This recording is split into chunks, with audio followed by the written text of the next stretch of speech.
bem-vindos a essa primeira dessa série de conversas aqui no Auroras com Pedro Meira Monteiro, Renata Lucas, eu sou Arthur Lindsay. A ideia dessa primeira conversa é começar com a ideia, com o termo, com o conceito, com as escalas, né? E o Pedro e eu conversamos um pouco sobre... ele me falou que no sonho dos Yanomamis, quando os Yanomamis sonham, os xamãs... É corriqueiro os Yanomamis sonhar com voos, sonhar voando sobre a floresta. Mas os xamãs, eles voam mais longe. E, então, a escala deles é maior, não é isso?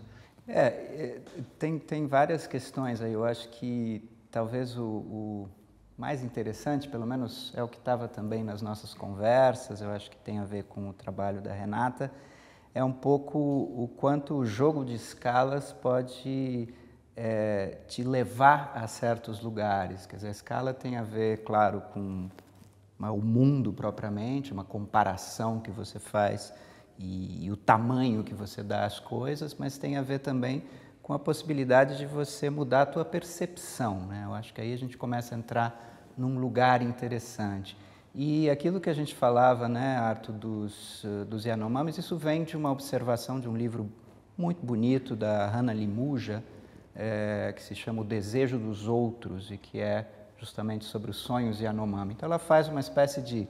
coloca os Yanomami num divã, mas é um divã muito especial, porque é o divã da antropóloga que tem uma relação já prévia, importante com eles, e ao contrário do sonho branco, né, chamemos assim, o mergulho, né, onírico, ele não se dá para dentro, não é o indivíduo, não é o sujeito, não são as cavernas e cantos e recantos interiores, né, de uma individualidade, mas eu acho que é alguma coisa que joga para fora. E, de fato, a Hannah trabalha com se a gente pensar no famoso, né, relato, livro, enfim, do Davi Kopenawa, né, feito em companhia com o Bruce Albert.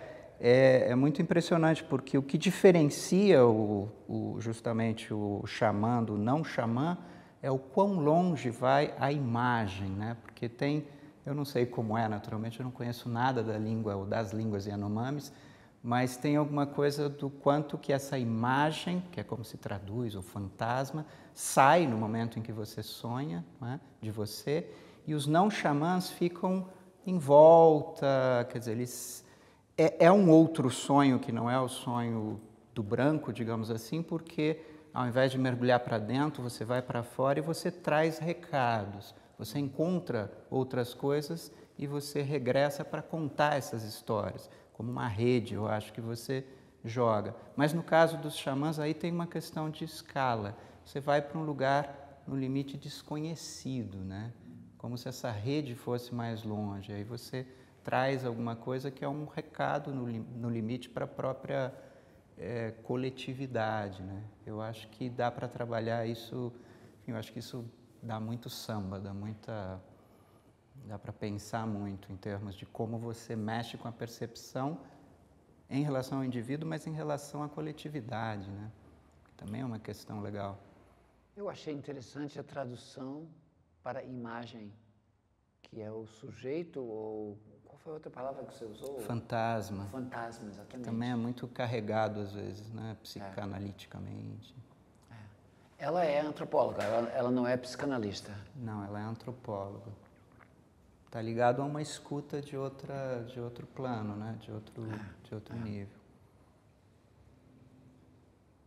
Mas é um pouco como recompor o espaço, né? Isso eu estava pensando muito no trabalho da Renata, né? Que tem a ver, eu não sei o quanto, Renata, dá para falar em termos de escala, mas eu vejo, vendo as tuas coisas, assim, que tem uma questão com a percepção muito forte, né? Porque você é convidado a passar ou passear por espaços que são familiares para você, mas de repente você introduz ali, seja uma escala grande ou pequena, um desvio, né? Que pode ser uma calçada que vai para outro lado, um poste que não estava lá, quer dizer, essa virada, né, do poste que não estava lá, da coisa que não estava lá, meio que inaugura um mundo novo, né?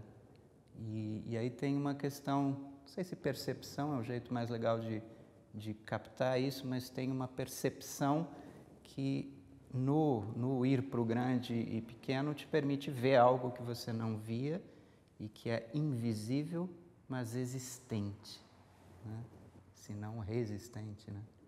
Então, aí assim, eu tenho algumas questões sobre o que seria o sonho branco, se é o sonho da perspectiva do Freud, ou eu não li esse livro, eu não sei exatamente do que você está falando, mas assim, eu acho que, eu até comentei com você ontem, eu trabalho muito dormindo, assim, todas as minhas, eu não sei se o meu sonho é para dentro.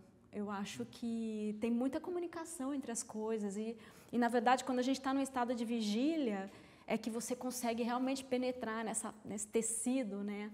Vamos dizer, da realidade, ou essa coisa que, não sei como é que a gente vai chamar isso, não é exatamente o real, mas assim, tem muitas coisas que atravessam, né, a gente conversou bastante ontem até sobre as ondas eletromagnéticas que estão aqui. A gente teve muito problema com os microfones. Então, eu queria saber qual é essa coisa do sonho, o sonho branco, porque eu acho que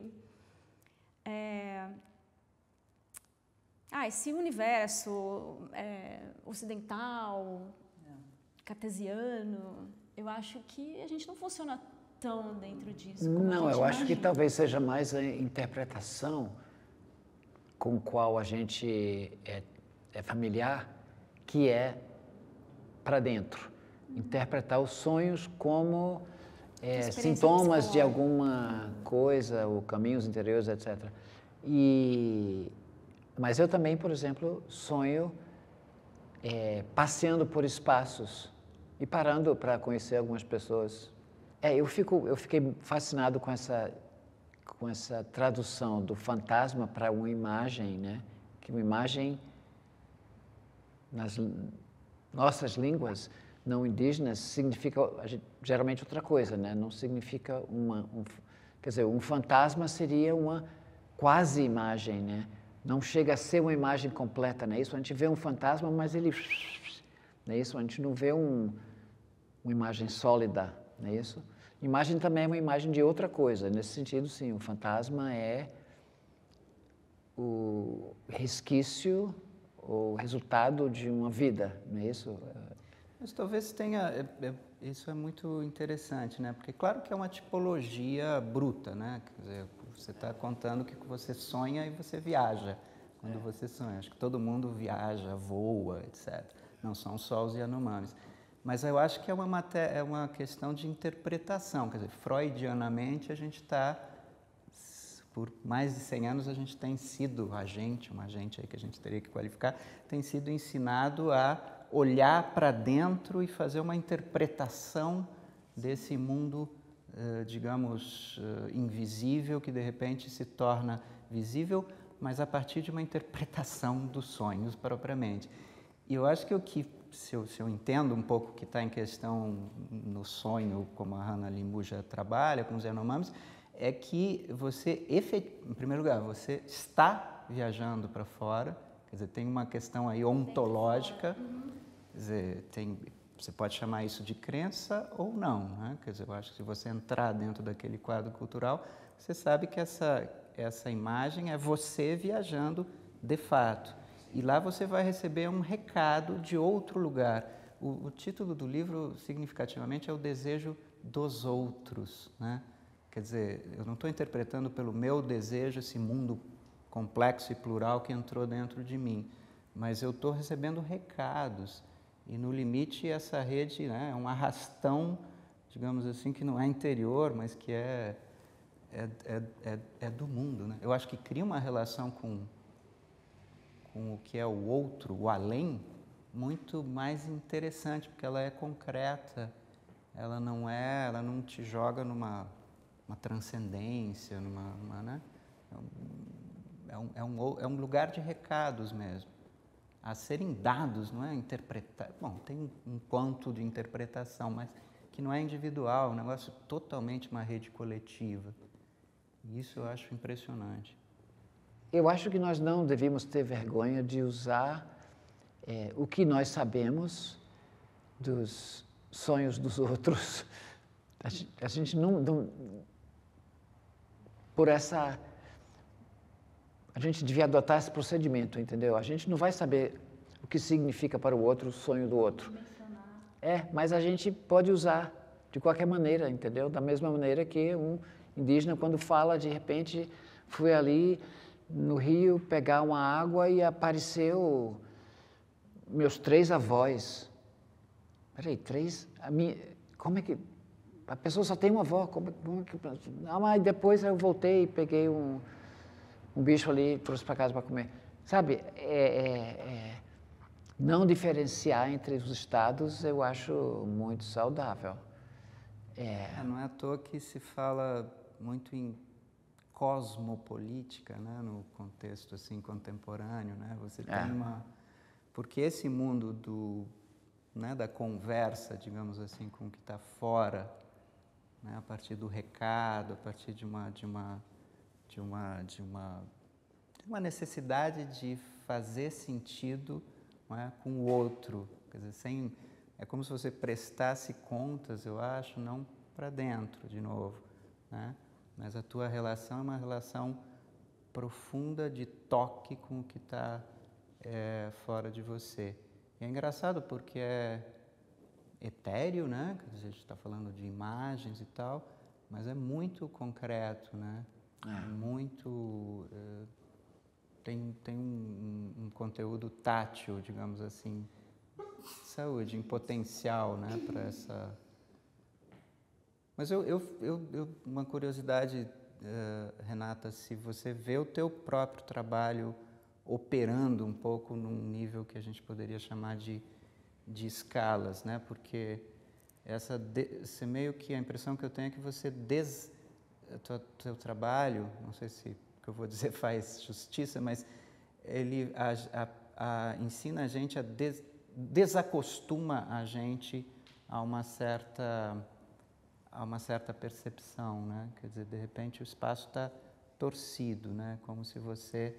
Uma ondulação, né, no espaço.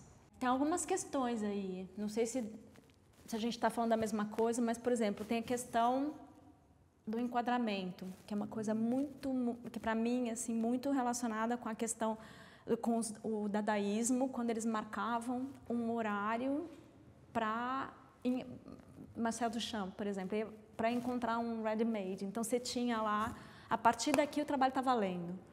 Isso, para mim, é uma coisa muito interessante, porque, assim, para mim, a questão é, onde que está o trabalho? Eu adoro essa pergunta, porque o trabalho em geral, apesar dele muitas vezes ter muita movimentação de materiais e trabalhos que são feitos, né, construções profundas, que mexem com estruturas e tudo mais, o resultado disso, em geral, é sutil. Então, você, de certa forma, você encontra ali aquela ondulação, você encontra aquele estranhamento, e aí você entra, de repente, no trabalho. Como, por exemplo, quando eu fiz o Matemática Rápida na Bienal de São Paulo, que eu refiz, que era ali na Barra Funda, no momento que tinha uma imaginação muito grande sobre qual destinação dar para aquele bairro, que era considerado subdesenvolvido dentro da cidade de São Paulo, na região central, e um lugar ficou meio ali, né, que é parte de cima do Minhocão, é a parte nobre, lá era uma parte meio esquecida pelo poder público. Então, ali, ao mesmo tempo que você preservou a topologia dos prédios, tudo baixinho, né, aquela paisagem pós-industrial, os galpões, onde os artistas tinham os ateliês, que era barato, e não sei. Então, essa diferença, né, essa delay, ou essa demora no desenvolvimento em relação ao resto do centro, fez com que ali também fosse uma área de imaginação muito grande. Tinha as indústrias Matarazzo, que tinham sido desativadas, então você tinha um monte de terreno, você tinha um monte de galpões e coisas assim.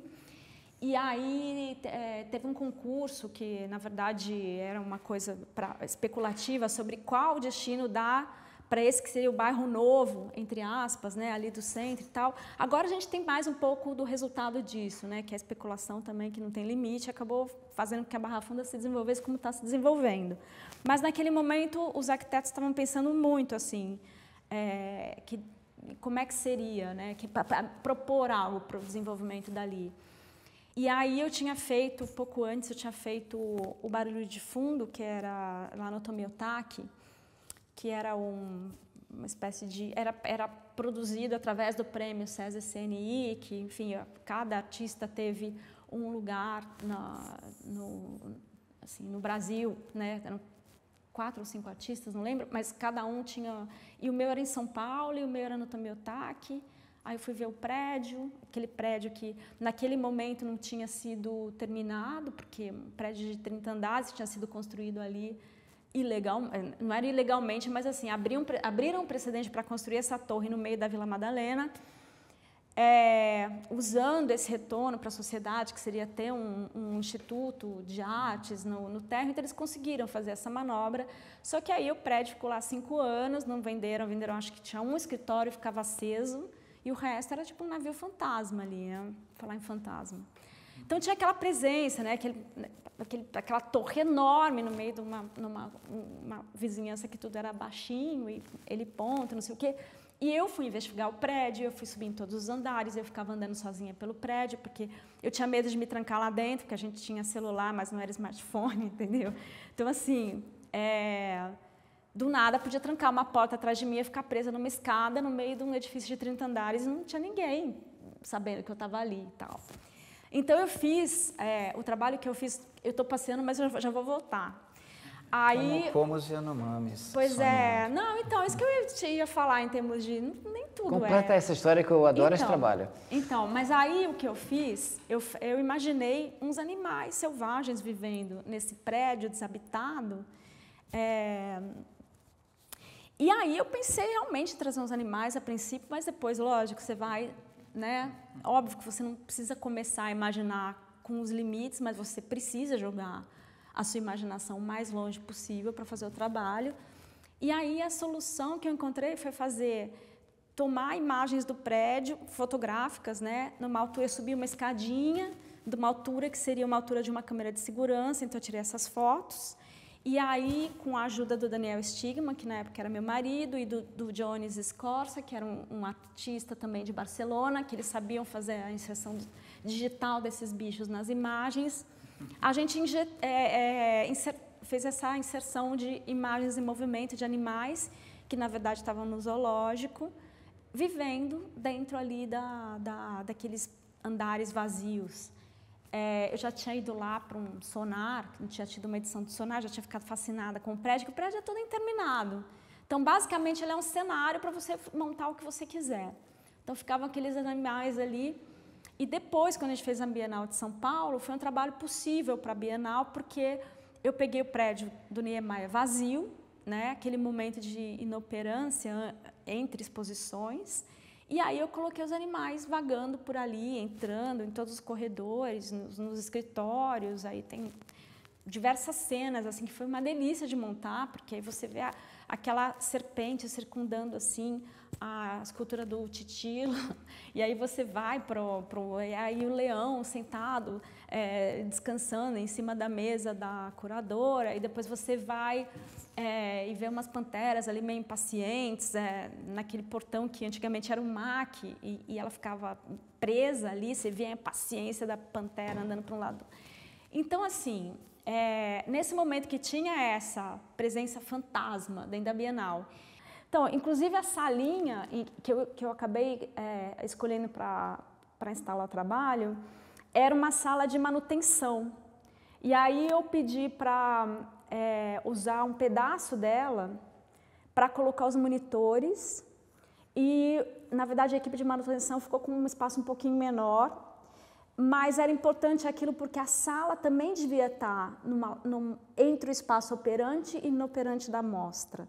entendeu? Então tinha essa coisa da obsolescência do espaço quando ele estava vazio, num tempo e espaço que sei lá qual foi, que era essa presença que é totalmente fantasmagórica dos animais, e o que estava acontecendo naquele momento. Porque você tinha a imagem do que estava acontecendo e a imagem do que aconteceu em algum momento onde você via o espaço vazio com os animais vagando.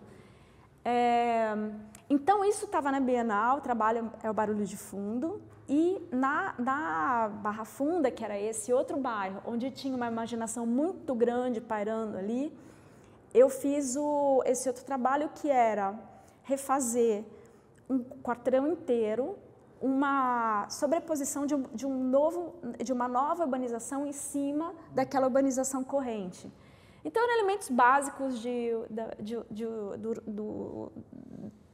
do espaço urbano. Calçada, sarjeta, canteiros de árvores e o pavimento. Então, eu fiz um pouquinho deslocado e tal, mas tinha a sobreposição ali de uma faixa de calçada, novos canteiros com árvores jovens. E eles eram duplificados? Quer dizer, em frente de um canteiro tinha um segundo canteiro? É um pouco aleatório. Então, às vezes você tinha coincidência de ter uma árvore grande, a outra árvorezinha atravessando, às vezes eram dois postes lado a lado, às vezes você tinha um canteiro poste, eles não davam muita bola um para o outro. Então, é como se tivesse uma sobreposição de imagem em cima daquela, operando ali ao mesmo tempo. Assim, os dois corpos estavam ocupando o mesmo lugar no espaço, naquele momento. E para mim, os dois tinham super a ver, porque você tinha os dois barulhos de fundo ali, atuando juntos e... Agora, essa questão do fantasma está presente em absolutamente tudo, né? Quando eu fiz o trabalho do Maria Antônia, que foi um dos primeiros também, que era o comum de dois, que esse nome vem da teoria dos conjuntos, que você tem os dois conjuntos e você tem o conjunto onde você partilha as partes que pertencem a esses dois. Então, eu estava fazendo um trabalho numa salinha que era... Naquele momento ainda não era usada como espaço expositivo, era uma salinha de guardar materiais e tudo mais, e era uma salinha quadrada, e eu construí uma nova salinha com paredes, né, na mesma espessura e tudo mais, só que eu deixei no reboco, eu não pintei. Então ficou aquela sala entre as salas que existiam e tinha um vãozinho para você passar por fora, assim. E eu lembro o que eu mais gostei desse trabalho foi que depois alguém virou para mim e falou assim, putz, eu fui no Maria Antônia, eu tive a impressão que tinha umas paredes atravessando ali, mas depois eu fui de novo e não tinha. E é totalmente sobre isso, entendeu? Nessa época eu trabalhava no Centro Cultural São Paulo, eu fazia exposições de vários artistas, trabalhei muitos anos no CCSP, e para mim, a coisa que eu aprendi muita coisa lá, mas assim, para mim o mais importante era quando uma exposição era instalada, tinha um impacto enorme, mas quando ela saía, o impacto era até maior. Você quase que via as duas imagens, né? Eu lembro uma exposição do Fajado, linda, que teve lá, que ele construiu uma semipirâmide de madeirite, aí tinha uma espécie de ninho emaranhado de galhos, e quando aquilo saiu, aquilo continuava presente de uma forma ainda mais forte do que antes de ser instalado, do que quando estava instalado. Então, eu acho que são os tais dos membros fantasma também, né? Quando você perde um membro, você continua a sentir ele ali, ele continua a existir de certa forma. E talvez os caminhos, as escolhas que a gente... Estou divagando aqui, mas assim, as escolhas que a gente faz, nos momentos que você tem que ir, né? As encruzilhadas, onde você tem que ir para um lado ou para o outro, eu acho que os caminhos que você não escolheu, eles também continuam a existir. Então, eles ainda estão suando ali, eles ainda estão presentes ali. Então, é muito amplo que o reino da possibilidade seja real, né, já é um gesto que você concretiza, né? Você faz ele acontecer. A questão é que imaginou já é realidade. Pois é. Assim, eu vejo um pouco de fora, né? O mundo das artes não é a minha seara, mas, por outro lado, sou professor de literatura, né? E leitor, como somos todas e todos, né? E assim, eu fico pensando em como... Eu me lembrei, enquanto você falava dos animais, de um conto do Cristiano Aguiar, nesse livro de contos fantástico, que é Gótico Nordestino, em que é uma cidadezinha, ali no interior, no sertão, digamos assim, só que leva um tempinho até você começar a perceber por que as pessoas estão olhando, estão todas dentro de casa, olhando com a porta entreaberta, tem um certo temor que até você entender que tem onças passando pela cidade, passeando, não é? Então, para você ir de um ponto a outro, você pode não chegar, né? Você lança, aí você manda uma criança correndo, mas a criança pode ser atacada e tal. E, assim, o que está se dizendo seria, eu acho, uma péssima pergunta, né? Que eu sempre tento convencer os meus estudantes lá de Princeton, que querem chegar ao sentido a uma coisa, querem sair com alguma coisa clara, né, da sala de aula. A pior coisa que você pode fazer é perguntar exatamente o que quis dizer aquele autor, né? Quer dizer, a sensação, aquilo pode ser lido alegoricamente, né? O que significa enfim, um edifício abandonado no meio de São Paulo. Tem 1000 questões que você tratou aí, né? De como que é tratado o espaço urbano, a questão da legislação, etc. Tem 1000 interpretações possíveis, mas a sensação que te dá, né, de que o espaço possa ser selvagem, sem que você tenha notado, né, eu acho que é a realidade que está faltando para a gente perceber, né? O que me pegou nessa descrição foi uma coisa diferente. Você falou que você na Barra Funda tinha muita gente pensando a Barra Funda. E seu pensamento aconteceu no meio de um momento de muitos pensamentos sobre o mesmo lugar, entendeu? Então eu fiquei pensando como é interessante, né, que a gente pensa cercado de outros pensamentos, entendeu? E a que ponto isso influi. Pode ser visto como uma coisa muito assim, corriqueira, normal, né? A gente sempre pensa, está todo mundo assistindo a mesma coisa, pensando a mesma coisa, mas isso são encontros que acontecem pela vizinhança entre ideias, pensamentos, não sei. Foi isso que eu tirei dessa... Porque eu também já pensei bastante sobre o seu trabalho no passado, e muitas das coisas que você falou eu também adivinhei ou pensei por ali. Mas, continuando sobre as escalas e partindo dessa ideia da sutileza que você consegue manejando, como é que eu digo, materiais grandes, espaços grandes, e edifícios e ruas, não é isso? Árvores e outros elementos que você constrói, aqueles turntables enormes que você faz, etc., e pequenos. A ideia da escala mínima, é isso que a gente tinha conversado um pouco sobre tem a escala universal, tem a escala mínima e tem a nossa escala, digamos, que é as coisas que são do nosso tamanho. Mas qual que é o nosso tamanho? Olha, o tamanho... Essa arquitetura interior que não tem limite, né? Essa capacidade imaginativa, o sonho, essa coisa toda. Tudo bem, mas eu estou... Claro. A escala aqui é diminuta, mas... mas eu estou falando da escala, assim, corporal, sabe? Nossa, aqui tudo bem, varia, né? Tem gente baixinha, tem gente muito alta. Claro, você vai empurrar uma parede, né? Você tem um jogo de escala aí que é uma tarefa hercúlea, que esse trabalho da plataforma que você girava e... Mas assim, pensando nessa coisa da escala, não tem trabalho só grande, tem trabalho que é... Por exemplo, qual é a escala do trabalho do livro, o trabalho do o Plan d'Evasion, por exemplo? Que ele é o texto do Bioy Casares, que eu extraí desse livro, o Plan d'Evasion, que ele fala o diário de um oficial que foi preso, ninguém sabe exatamente, ele nunca revela o crime que ele cometeu, mas assim, ele foi aprisionado na Guiana Francesa, provavelmente, claro.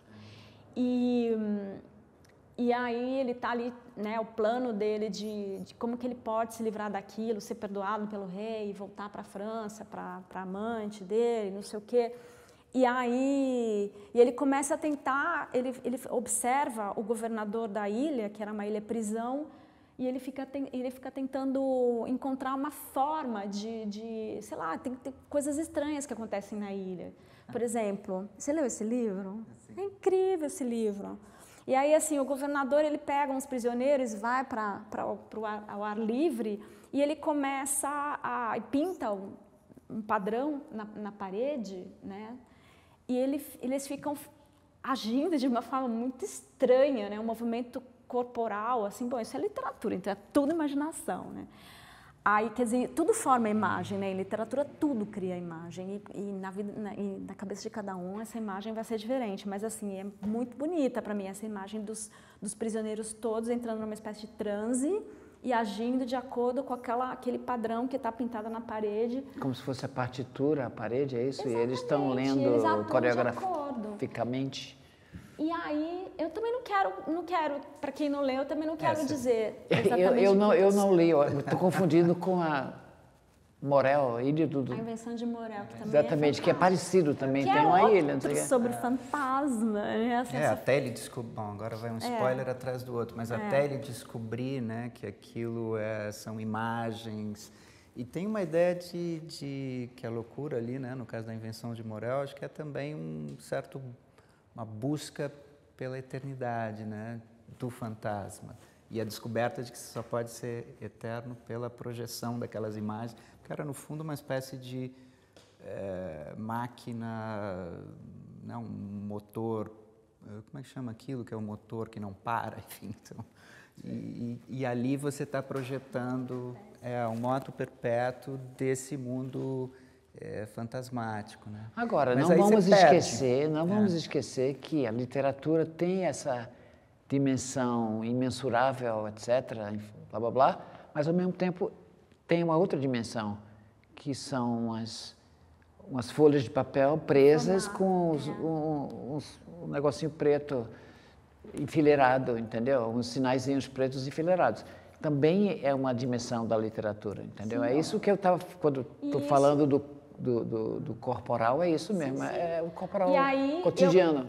Eu arranquei os cadernos, então você pega as primeiras, sei lá, 30 páginas do Plan d'Evasion, eu vou lá no livro comum, porque a ideia é esse trabalho, qual é o corpo desse trabalho, onde ele começa, onde ele termina, qual é o formato dele, qual a extensão, qual a escala.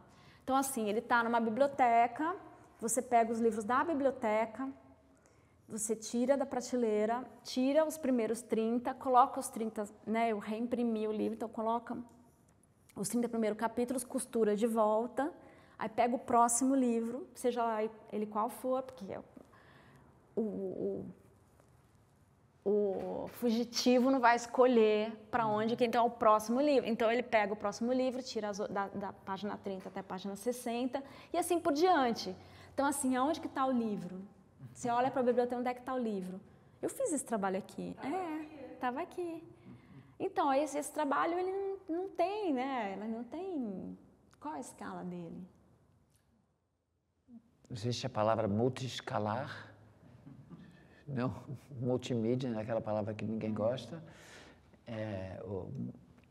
Tem várias escalas, não é isso? Eu fiz a inserção dele também em lojas, em livrarias. Eu fui lá com a minha assistente, que na época era a Sofia, e a gente... Essas livrarias que tem café, que você pode sentar e acumular um monte de livros, então assim, a gente pegava os livros da prateleira, aí os mesmos livros, aí a gente tirava os nossos livros já modificados da bolsa e a gente devolvia os livros. Então assim, eu estava acrescentando livros, não estava roubando livros na livraria, eu estava acrescentando. E a gente deixou nesses lugares. Então, provavelmente, as pessoas que compraram esses livros também levaram para casa um pedaço do trabalho. Eu não sei o que as pessoas vão fazer com isso, se elas vão devolver, reclamar, dizer que o livro é com defeito, se elas vão gostar, vão tentar encontrar os outros, enfim. Tipo, é um trabalho que a escala também vai onde a gente também não tem controle. Isso é uma escala meio Sildo, né? Sim, sim. No sentido das garrafas de Coca-Cola, que ele colocava os slogans e redistribuía. Que também é um trabalho de escala muito bonito. É meio clichê, né? A ideia de que sempre uma obra de arte, sempre uma produção artística é uma garrafa jogada ao mar. Mas é interessante, mas eu acho que por trás do clichê tem alguma coisa interessante se a gente pensar numa provocação que a Renata fez, que tudo que é imaginado é real, né? Mais ou menos isso que você falou, existe, né? Então é como se você inaugurasse um mundo, né? Você está convidando alguém num lugar que pode ser um ponto muito distante, né? Alguém que você não conhece, você sabe, Deus, o que vai ficar lost in translation ali, o que vai se perder e se ganhar, tem a questão de quanto que o ruído e o não entendimento, né, e o desentendimento acrescentam, né, aquilo que vai ser recebido lá adiante. Só que lá adiante você está instaurando um outro mundo. Essa pessoa que abre o livro, que curtiu a ideia de que assim, que não é a pessoa que vai voltar porque, olha, isso aqui está estragado, não é o que eu queria, né? Quer dizer, essa pessoa se abriu para uma coisa muito estranha, que é esse mundo que você criou, né? Isso eu acho que... Mas aí tem aquilo que a gente dizia, a Renata ontem falava que todo e qualquer, quando a gente comparava a literatura com as artes, enfim, visuais, né? Aquela ideia de que tudo que a gente faz, toda a arte, no fundo, é café frio, né? Foi a imagem que você usou, porque eu falava um pouquinho do, bom, esse livro que te leva a tantos lugares, esse papel com as letrinhas pretas, ele é também a prova, né, uma espécie de testemunho, rastro de uma coisa que já aconteceu, que é uma história que foi contada, né? Quer dizer, tem alguma coisa... Esse momento da voz, tem uma questão sobre os audiolivros aí que pode ser interessante, né? O quanto eles regressam a uma cena original, não de leitura, mas de pleno sentido da história que está sendo contada, né? Agora, você com os teus trabalhos faz com que seja lá onde a garrafa misteriosa vai ser recebida, seja ali onde está a instalação, se instaure um novo mundo, ou pelo menos uma nova percepção, né? Eu olho para o que estava lá, mas invisível. Mas a gente corre desesperadamente contra ele, em busca desse momento sempre atualizado, né? Porque assim, como manter um espaço de exposição vivo e ativo? É inveja da música. Pode ser. A música é a maior de todas elas, né? Porque a música, ela está sempre no momento presente, ela está sempre em expansão, ela vai entrar. Ela também tem seu lado de separação entre momento da criação, a possibilidade e a existência, digamos assim, não é? Essa questão da música, quando eu fiz o trabalho, teve um trabalho que eu fiz que chamava Febre, que era uma época eu tinha me separado, eu praticamente morava no carro. Quando eu fui dar aula na Belas Artes, ainda trabalhava no Centro Cultural, minhas coisas estavam todas lá dentro e minha vida era meu armário, o carro, tinha tudo. E aí eu fui convidada para participar de uma exposição coletiva lá na Vermelho e era sobre arte e música. E eu falei, nossa, mas o que tem no meu trabalho de musical? E o Zé, que estava fazendo a curadoria, ele falou, eu acho que aquele trabalho Falha, que é o chão dobrável com puxadores, e eu acho que aquilo tem uma coisa de partitura, de marcação musical. Tem gente que acha que tem a ver com uma edição de filme. Então, bom, ele pensou nisso, mas aí eu pensei em outra coisa. Eu pensei em estacionar meu carro ali onde eu sempre estacionava, na rua Itápolis. E aí... São Paulo tem essas lixeiras, né, que tem sempre uma escultura no meio da rua, assim, para receber o lixo. Levantados do chão, né? Sim, tem um cesto que fica levantado do chão E aí depende se ele está na frente de uma casa, ela é pequena, se ele está na frente de um prédio, ela é enorme. Tem gente que tranca com chave, então tem o lixo particular. Tem todas as questões da cidade também entram até na lixeira, né? E aí eu pensava sempre, porque às vezes você estaciona o carro, vai abrir, você consegue abrir a porta, que a lixeira está ali e tal. E eu pensava nessa situação de você estacionar o carro e a lixeira... Comer o carro. Envolver o carro, tomar a forma do carro e paralisar o carro. E aí eu resolvi fazer isso e aí eu tirei o rádio, que era o coração do carro, e coloquei na parede do outro lado da rua, né? Assim, então ficou a calçada, o carro e a parede, e tocava, bom, naquela época tocava fitinha cassete, acho que não lembro se já tinha CD, talvez, não, tinha CD, né? Não, mas quando foi? Qual foi o ano de novo? Foi 2000 e... Já tinha CD, sim. Já, então acho que... Não, gente, mas era cassete, porque eu aproveitava os buraquinhos do muro, eu fiz uma bibliotequinha então as pessoas podiam levar uma fitinha, escutar. Aquilo lá ficava rodando o dia inteiro, tinha uma bateria dentro da parede, então eu tinha que ir todo dia fazer uma chupeta. Então eu entrava no carro, acelerava, colocava o conector lá, o cabo, e eu alimentava, tipo, eu tinha que ir lá alimentar o carro todo dia e eu ficava ali disponível. Então tinha gente que saía da balada de madrugada, passava lá e ficava ouvindo uma musiquinha. Então assim, eu gostava muito desse trabalho, mas porque ele também pegava as pessoas que passavam pela rua e não tinha a menor ideia do que era aquilo e elas aproveitavam o trabalho. Mas ali o rádio tinha essa para mim, né, na minha cabeça, ele tinha essa função de sempre atualizar o trabalho. Porque tem uma situação que aconteceu ali. O que aconteceu primeiro? Você estacionou, a lixeira pegou o carro. Então, isso fica fechado dentro de uma narrativa muito, né, muito fechada no tempo e espaço. E aí, quando você põe a música, e o rádio tem marcação de hora, o rádio atualiza as notícias, então aquele é um trabalho que está sempre no momento presente. Então, eu gostava muito disso. Eu ia lá todo dia amamentar o trabalho e aí ele ficava ali. E tem outras coisas também que eu envolvi música. Quando eu fiz o trabalho da Luísa Strina, que era... Que eram as portas de... Eu tirei a porta de entrada, eram 2 folhas. Eu fiz uma delas, coloquei um pivô central e ela virou uma porta giratória. Então, você girava a porta, o eixo, né, dela estava ligado a uma cinta que perpassava, que ela abria e pegava um toca-discos. Então, quando você girava a porta, tinha um mecanismo super sofisticado que o Guilherme Steger desenvolveu. Eu demorei anos para encontrar alguém que fez esse trabalho, né, porque é muito difícil. Tipo um engenheiro mecânico, um mecanismo ali para fazer isso funcionar dentro dos 33 BPMs, né, tal. E aí, aí você girava a porta, ela girava o disco.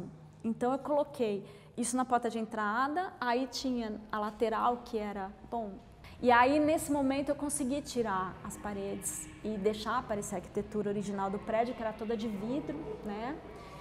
E aí eu peguei uma dessas paredes de vidro e também fiz uma abertura e coloquei o eixo central, ela virou uma também giratória. E aí as paredes, que naquele momento ainda estavam com uma estrutura que o escritório Tacoa tinha feito na reforma, que era você ter os trilhos no teto, então você podia deslocar os painéis, criar salas. Então assim, já tinha isso na arquitetura da própria galeria, que era esse aspecto modular, que você consegue construir, deslizar e fazer. Tem uma dinâmica que eu gostava muito, que tem muito a ver com o meu trabalho. E aí eu peguei essas paredes, eu coloquei, né, desloquei os painéis, aí um deles saiu para fora, foi para o estacionamento e coincidiu com a marcação da vaga do carro. Então, assim, aquela exposição eu gostei muito, porque eu fiz exatamente o que eu queria. E aí tinha esse também dispositivo que era, no momento presente, quando você move a porta, você gera um som.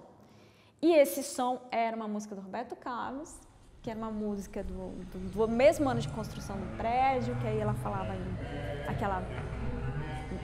Eu voltei agora pra ficar, porque aqui é meu lugar. Só que ela ficou completamente modificada, porque eu coloquei um durex, uma fita adesiva, assim, e peguei só um fragmento da música. Então, quando a agulha passava ali, ela voltava. Então, ficou um loop. Ele ficava... o primeiro verso era... Fui abrindo a porta devagar. Então, ficou... Fui abrindo a porta, fui abrindo a porta. E quando isso vira... Esse transe do fui abrindo a porta, fui abrindo, ele vai mudando, ele vai subindo a entonação, ele vai virando outra coisa. Então ficava, a entrada era fui abrindo a porta, aí ali onde a gente tinha tirado a parede, eu peguei, mas deixei a luz entrar, porque falava, né? Fui abrindo a porta devagar, mas deixei a luz entrar primeiro. Então ficou lá, mas deixei a luz entrar, deixei a luz entrar, deixei a luz entrar, ficava repetindo isso. E a parede, que era esse painel que ficava, um desses que ficavam deslocados, ele também girava, ele ficava parede, parede, porque ele falava meu retrato ainda na parede, quase nada se modificou. Então, assim, virou uma coisa outra, muito abstrata, né? Palavras e subfrases, né? Não formava uma frase, tinha um verbo aqui, outro ali, e formava também uma orquestra, né? Uma sinfonia, porque ali tinha vários sons, se tivesse 3 pessoas fazendo ali... Não, e era abstrato e não abstrato, porque, total. Porque a questão de quando abre a porta, deixa a luz entrar, é uma historinha e depois tem a parede se autonomeando, sou uma parede, olha aqui, sou uma parede. Mas não me diga que você pulou o verso, aquele verso magnífico do cachorro que me sorriu latindo. Isso não dá pra colocar. Eu acho que todo o meu passado iluminei, é um negócio que eu fiquei muito assim, porra, essa frase são eu alturas preciso colocar. poéticas que não é pra colocar. Mas a gente tem que sacrificar muita coisa para fazer o trabalho.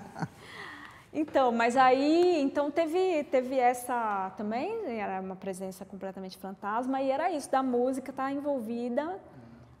Sim. Música, para mim, é muito mais importante do que qualquer outra coisa na vida, você sabe, né, Arthur? Então, assim, se a gente... Nós agradecemos.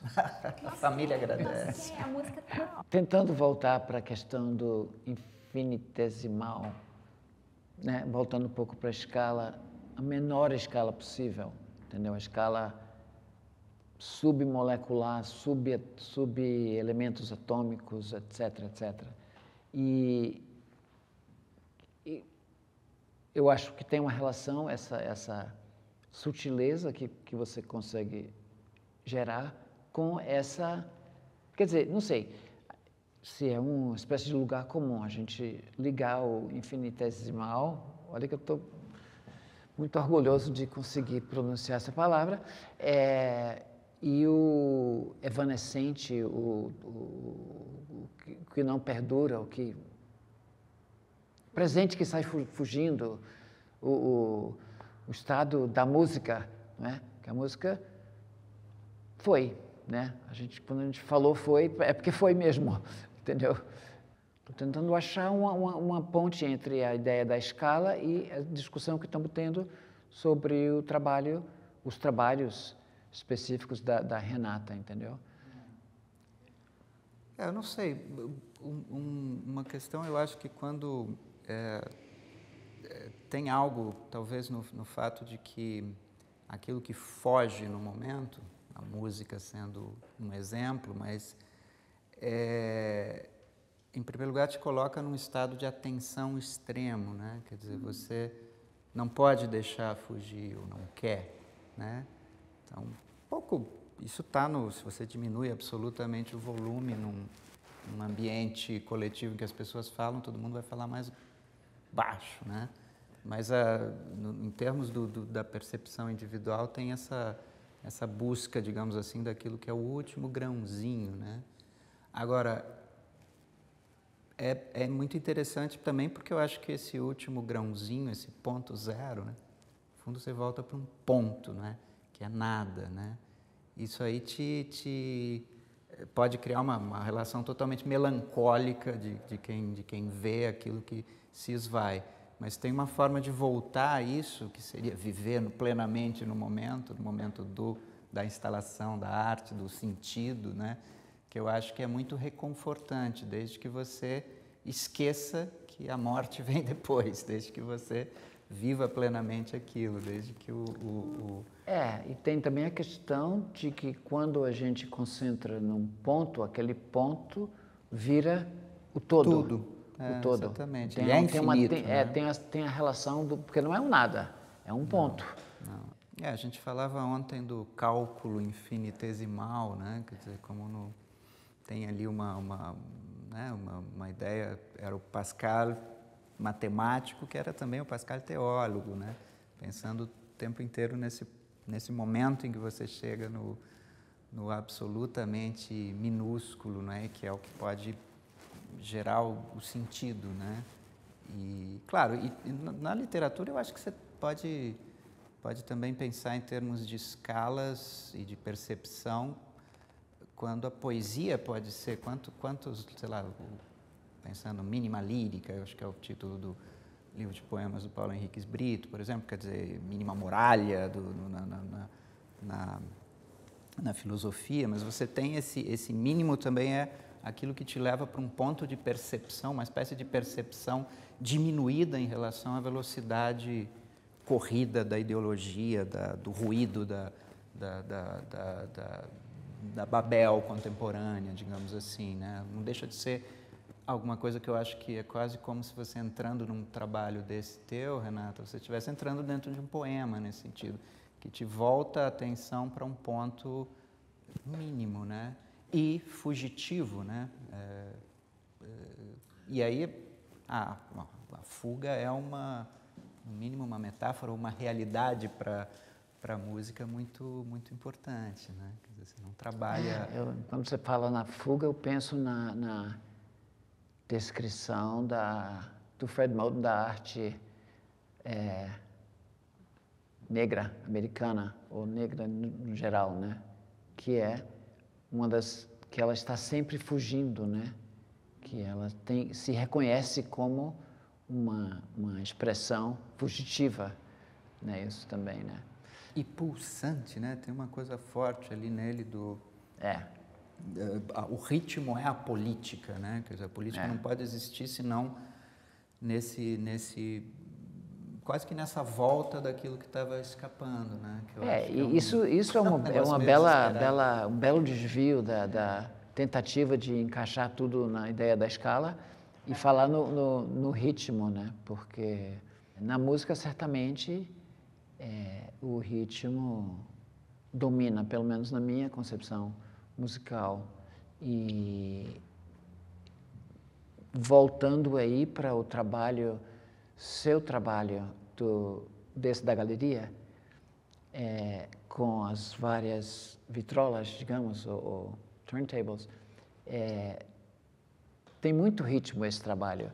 Não só o ritmo musical, mas um ritmo entre o que mais me impressiona ali é o ritmo entre os vários discos, entendeu? No espaço e no significado, porque tem o significado da historinha da letra, tem o significado de como ele é acionado e tem um mistério de como quando você gira, quando a porta giratória gira, e a pomba, não sei, quando a porta giratória gira, ela aciona a frase do Roberto Carlos no BPM certo. Não é? Isso é o segredo, isso é o engenheiro. Entra o sonho. Porque assim, na verdade, esse trabalho, eu comentei um pouco que demorou muito tempo para eu conseguir encontrar quem fizesse, porque ninguém sabia como resolver essa questão, porque a porta tem que girar numa velocidade específica que faz com que aquilo faça sentido, porque senão você não tem música, né? Você tem um ruído. Aí esse engenheiro que ele trabalha com produção produção de cenários e coisas assim tridimensionais, planetas colocando planetas em órbita para produção de cinema. E aí a gente, enfim, ele falou, vou fazer, ele fez os cálculos para ele ter as placas girando, né, e se tocando numa forma que aquilo lá ia reproduzir essa velocidade. Só que quando ele trouxe e instalou, não tocou assim, tocou... Aí o que ele faz não é blá, blá, é tipo... Não é isso? Então, Que ele mas vai... quando ele trouxe, não. Tava Não? solto demais. Gente, entendi. E aí eu falei, puta que pariu. Desculpa, gente, mas assim, eu falei, falta 2 dias para abrir a exposição, o negócio não tá tocando. Eu falei assim, e agora? E eu lembro que a gente foi uma frustração, que todo mundo estava super feliz, estamos instalando. Quando a gente ouviu, era ridículo, era um blá, blá, blá, blá. A porta girava, estava muito leve. E ali, fomos todos dormir. Ele falou, Renata, eu preciso de mais 10 dias para resolver isso. Eu falei, mas eu não tenho 10 dias, eu tenho 2 dias. Então, todo mundo foi embora preocupado. E naquela época eu estava com a Ju, e aí a gente foi dormir, ela estava todo mundo exausto. Eu sei que a gente deitou e ela falou, ela de repente virou e falou assim, ai, não sei, uns ímãs. Aí eu falei, quê? Aí eu sei que isso... Ela, ai, uns ímãs. E dormiu. Aí eu falei, cara, o que você quis dizer com isso? E não sei o que tem. No dia seguinte...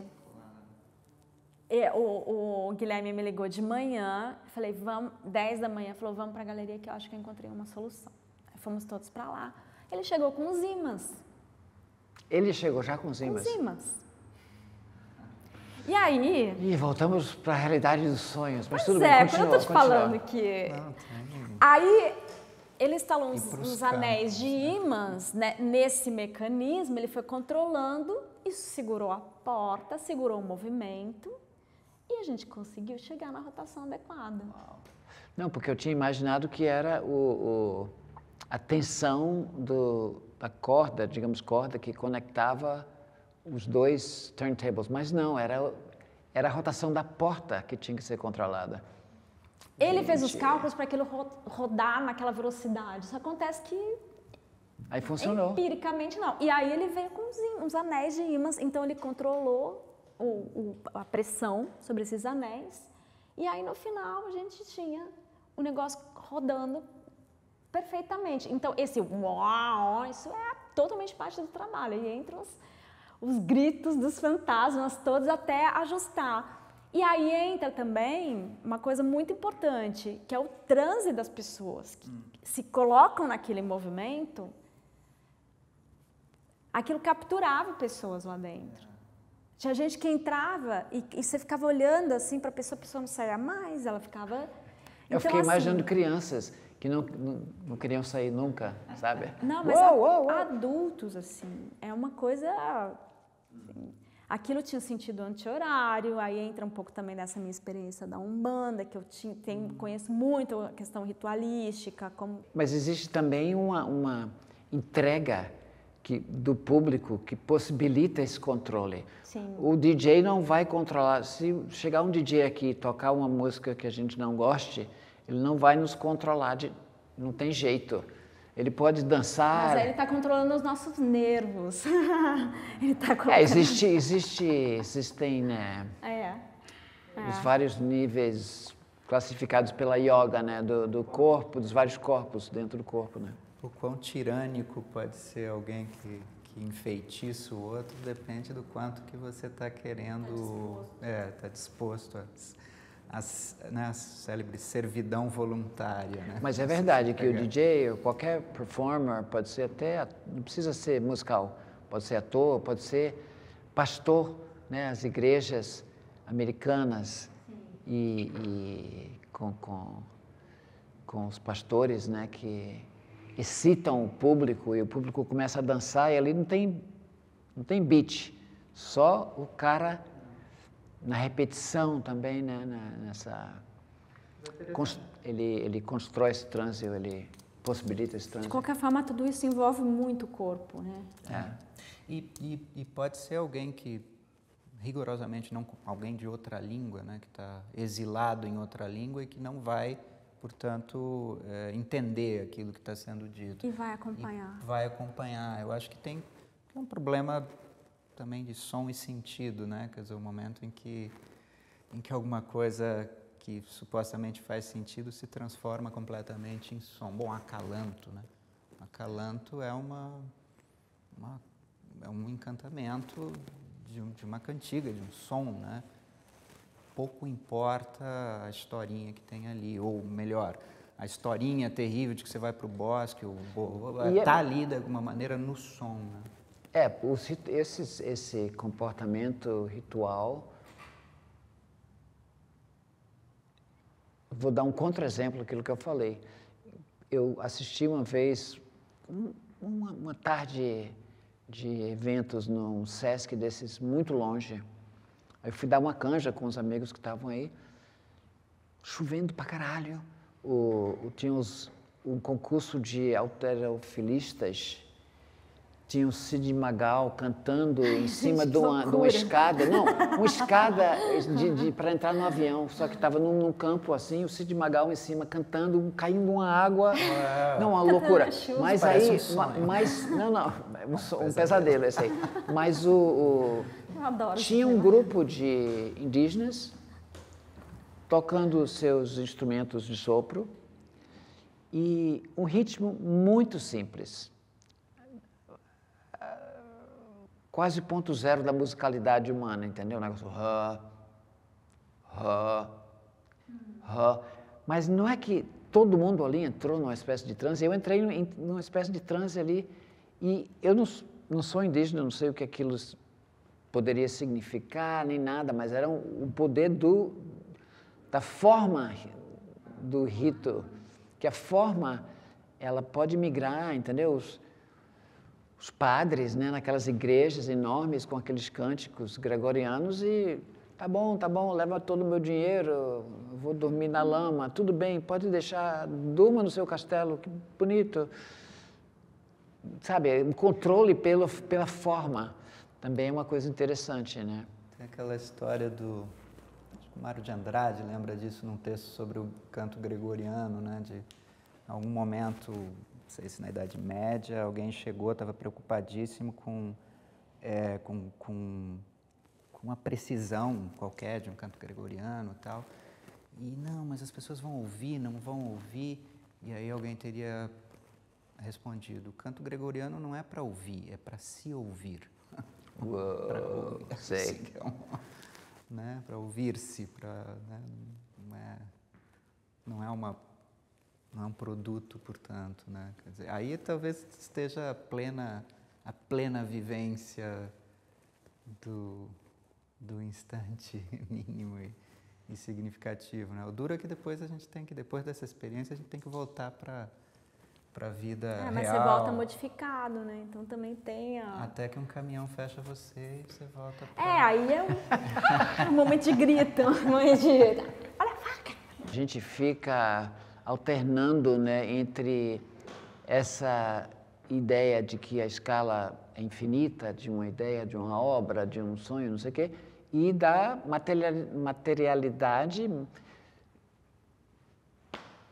do corpo, né, que é uma coisa necessária para que essa engrenagem engrene. Desculpe o português. Mas então, a gente estava falando um pouco de transe e de como talvez a forma de um ritual produza um transe e que existem formas diferentes, em culturas diferentes, momentos diferentes, que podem nos tirar de si, não é isso? De alguma maneira. E a poesia é a experiência de uma instalação da Renata, drogas, o sexo, a música e a música, a gente estava falando da música do ritualística, né? De como ela funciona, né? Que ela cria uma tensão entre vários ritmos e essa tensão e essa distensão, né? É um gatilho, né? Para a gente cair em outro estado de espírito. Talvez uma palavra para, sei lá, para condensar, encapsular isso seja a iminência, né? Porque tem alguma coisa assim no não realizado que se realiza, né? E que eu acho que é um pouco da ordem desses mundos que você cria, né? E o transe não deixa de ser o mergulho nele, mas também com a perda do controle subjetivo. O Arthur sabe disso porque a gente falava disso lá quando você fez aquela instalação durante a exposição do Hélio, né, Oiticica, lá no Whitney Museum, e a gente falava um pouco tem um texto magnífico, né, que é um ensaio, prosa poética do Leminski, né, que é o Catatal, que é basicamente, você conhece, Renata? Esse é magnífico.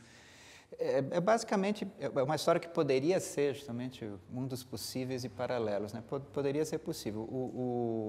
Os holandeses, né, os chamados holandeses, Flamengo, enfim, vão para o Nordeste num momento em que, de fato, o Descartes estava vivendo na Holanda, né? Então, a brincadeira, o Descartes, na verdade, foi com os holandeses, né? E aí o livro começa com o Descartes fumando um poderosíssimo, ali em Pernambuco, embaixo de uma árvore e olhando para o pé e para as formigas que vêm, e aquilo, claro, põe por terra tudo, né, que ele pressupunha que dependia de um desprezo absoluto pelo sensório, pelo corpo, e de um controle absoluto do eu, né, que ali se perdia totalmente. Então, ali, o próprio invólucro do sujeito, né, que a filosofia passaria, sei lá, séculos tentando comprovar, né, que existe, né, mas aquilo se desmancha, né? Eu acho que em algum plano a brincadeira, entre aspas, né, muito séria do transe tem a ver com isso também, né? O Brancusi falou uma vez que difícil não é fazer arte, é entrar no estado de fazer arte. E eu acho que se você conseguir entrar e conseguir manter isso, que é que às vezes acontecem esses acidentes assim que... O legal é você ter disponibilidade para isso. Como é que você se coloca em disponibilidade para isso, né? Sei lá, outro dia eu estava no carro e aí estava, né, essa coisa dinâmica, cidade, não sei o que vai para cá, vai pra lá. E aí eu estava com pressa, eu catei a garrafa de café e uma caneca. E aí, lá pelas tantas, eu falei, vou pegar um café. Eu peguei caneca e aí tinha um carro na frente escrito, não é caneca, sabe, caneca. Aí você fala, para! Então, assim, as coisas acontecem o tempo inteiro, mas tem esse estado que você entra também, que é quando tudo fica transparente, que você consegue enxergar, né? Uma coisa interessante que eu estava lendo é exatamente sobre coincidências que nunca existem. Não, que a gente dá uma importância grande às coincidências, como se cada coincidência significasse alguma coisa, quando de fato as coincidências são constantes. Se a gente vê que estatisticamente aquilo não é nada tão fora do comum, entendeu? Como parece com isso que você está falando, entendeu? Que se a gente conseguir manter esse estado, a gente não consegue manter esse estado. É por isso que a gente tem que ficar pronto, como você falou, tem que ficar preparado. O jogo das cores, que tem dia que você olha e fala, tá todo mundo com as mesmas cores. Tem umas coisas que acontecem e você vê, assim, os padrões, né? Você vai identificando os padrões e... Manter esse estado seria muito chato, né? Seria impossível de sustentar também, né? Essa espécie de eterna revelação. Nesse modelo de sociedade, né? Porque você precisa o tempo todo voltar para um certo padrão de comportamento, um certo modelo de... Não, mas isso da revelação constante, você entrar num estado de arte constante, me faz lembrar aquele filme Acho que é um estado de sensibilidade, né? Também não é que são ainda. Genialidades a todo momento, insights a todo momento, mas só que as coisas sejam um pouco mais...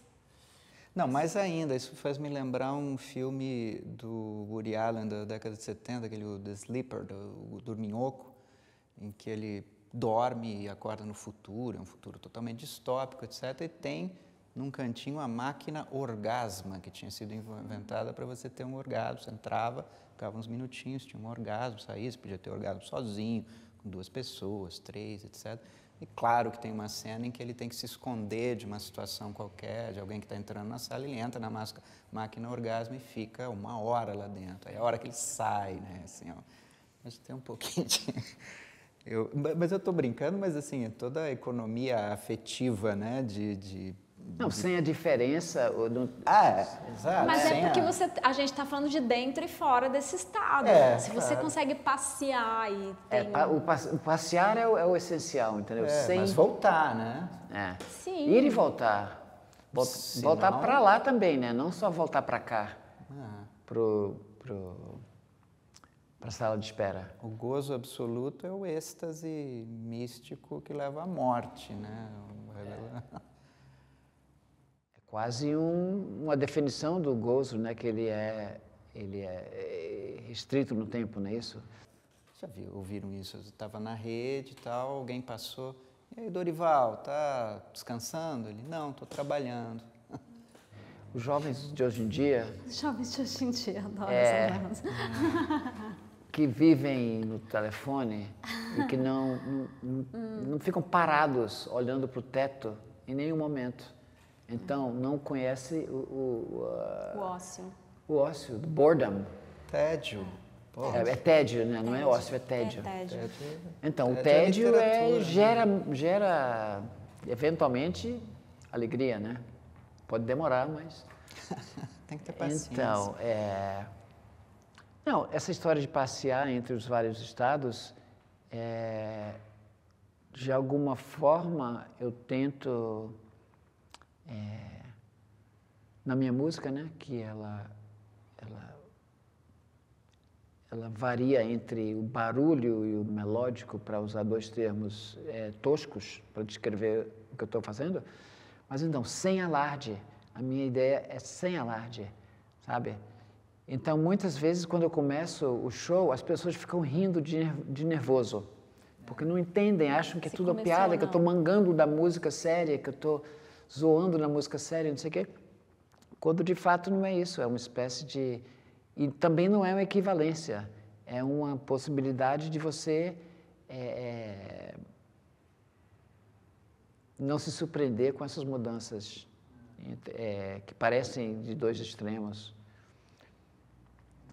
Quando você diz que esses dois polos são toscos, eu entendo, barulho e melodia, barulho e música e tal, mas assim, eles são os únicos disponíveis para falar disso, para entender, quer dizer, para entender o que você está querendo dizer, que é um passeio entre os dois e, sobretudo, uma passagem instantânea entre um e o outro, né? Que também coloca as pessoas num estado de surpresa, né? Quer dizer, de repente elas deixam o sorriso sem graça, mas também é deslocar o lugar da surpresa, para que a surpresa não sempre aconteça onde ela é esperada, né? Quer dizer, na disjunção entre esses dois fatores. Mas no teu caso ajuda muito, a minha impressão, né? Ajuda muito que você, rarissimamente, eu não me lembro de um único momento que você usa a voz, se não melodiosamente, enquanto com de vez em quando eu uso, sim. Enquanto com a guitarra você raramente chega em alguma coisa que não seja... Mas eu uso a guitarra de uma maneira rítmica, que é uma maneira organizada. E percussiva, né? E grito, dou uns gritos, dou meus gritos. Então tá, já que você falou dessa geração que não sai do telefone, não sei o quê, eu tenho que confessar que quando aconteceu o negócio da caneca, eu falei, puta, o algoritmo entrou no mundo real, assim. Também ontem, no jantar, fiquei horas com um amigo seu, dizendo que ele adora o algoritmo do Spotify. E cara, aquele algoritmo para mim é um inferno. Começa com o Gilberto Gil, de repente está com um cantor que a gente não ouviu falar que não presta, vai para um outro cantor pior, entendeu? A gente pensa, a música brasileira vai acabar, quem são essas pessoas? Para com isso, sabe? Questão de escala, vai diminuindo. Vai diminuindo ali. E não, eu não lembro de qual... O Ed. Sim, ele falando que ele está aprendendo tanto com o algoritmo do Spotify, foi um momento interessante. Vai ver que ele estava num estado de poesia para ouvir o Spotify. Ele estava num estado estava em águas, digamos assim.